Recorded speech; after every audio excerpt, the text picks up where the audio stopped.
Hello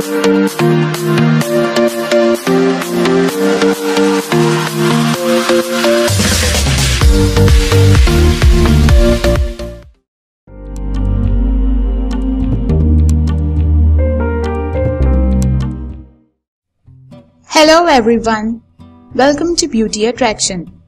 Today I am going to tell you about the natural ways to clean your hair. Let's get started. Number 1. Take a handful each of dry Reetha, Shikakai and Amla. Add to 1 liter of water and soak overnight.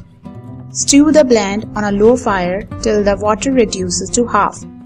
Allow it to cool and then strain through a clean cloth. Use this homemade hair cleanser to wash your hair. Store the rest in a fridge. It will last your 4 washes. Always prepare it in small batches since it does not contain any preservatives. Number 2. Soak a cup of split green gram overnight.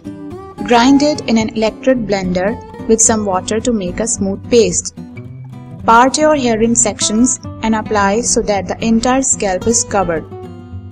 Leave it on for 30 minutes and then wash your hair with plain water. Thank you for watching Beauty Attraction. Do subscribe to my channel and click the bell icon for more updates.